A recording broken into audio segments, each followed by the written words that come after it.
Нөгөө багц тараана гэж сайд ярьсан шүү дээ. Тэг чин хүмүүс бүр шууд уцтаа хүүхдийнхээ багцыг авъя гэдэг юм чинь. Тэгэхээр чин бид нар тэгж ирж байгаа юм юусоо байхгүй шүү дээ. Зүгээр яг одоо өөрсдөө ингэж бэлдэн. Имлэг болгон багцаа өөр өөрөөр бэлдэж байгаа. Ер нь бол зарим юм нь үнэхээр үнэтэй юмнуудыг бид нар авч чадахгүй. Яг бол тэр 80,000 дотор чин айгүй олон төрлийн эмчилгээ орж иж тэр хүүхдийн юмнууд бас шинж тэмдгийн эмчилгээнүүд дээрээс нь дахлаад эмчилгээнүүд явна шүү дээ.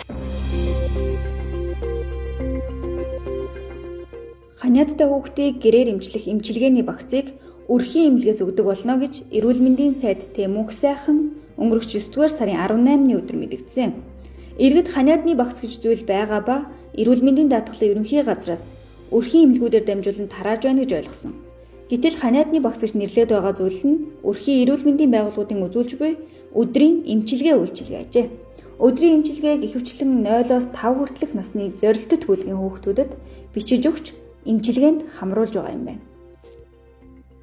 Багцыг өгөхдөө бол эмчлээд үзлэгээ хийн. Үзлэгээ хийгээд тэр хүүхдэд одоо эмчилгээ зөвлөхдөө тухайн одоо хүний амьдралын нөхцөлж байдаг юм уу тий бусад эмнэлэг төлөвтөг боломжгүй шалтгаан энтрийг бол харгалзаж үзэж байгаа. Ер нь бол гэрийн тусламж үйлчилгээгээр олгож байгаа энэ багц маань хоёр дахь шатлалны ачааллыг бууруулах тий шаардлагагүй хэвтэлтийг бууруулах нөгөө л орны ачааллыг бууруулах зорилгоор л хийгдэж байгаа ажил шүү дээ. Энэ ханиад томооны эсрэг өгж байгаа багцаа бол өрхийн эрүүл мэндийн өөрсдөө захиалж авдаг. Өөрсдөө бэлддэг гэсэн. Тэрс цаанаас нь бид нарт өгж байгаа юм бол байхгүй.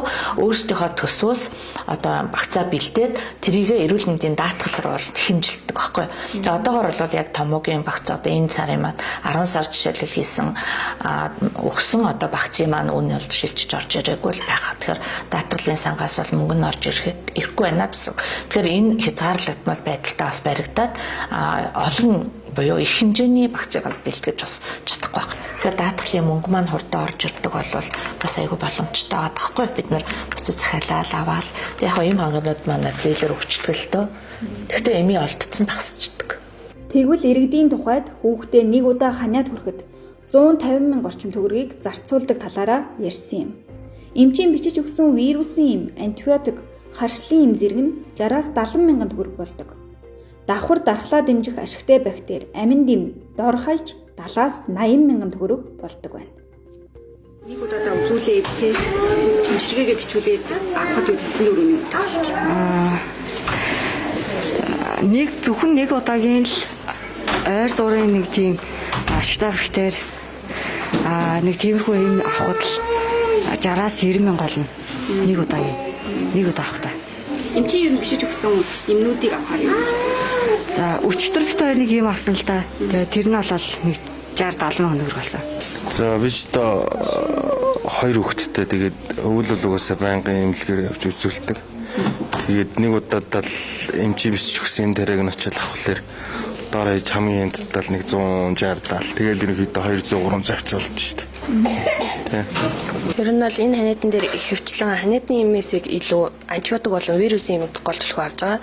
Энэ ханиад нь болоод ирэхээр одоо нэг хоолой залгүй барьсан, хамраа боосон ер нь бол ханиад байгаа. Өрхийн эмнэлэг болон эмчнэрийн хүүхдийн эмчнэрийн бичсэн ч оруудаас ер нь ихэвчлэн вирусын эм, антибиотик тэгээд нөгөө нэг одоо ямар нэгэн шинж тэмдэг дарах юм бичиж байгаа. Энэ эмнүүд нь болоод ирэхээр ерөнхийдөө 30-аас 50 гараад явж байгаа та хүний хувьд бол хоорондоо янз янз.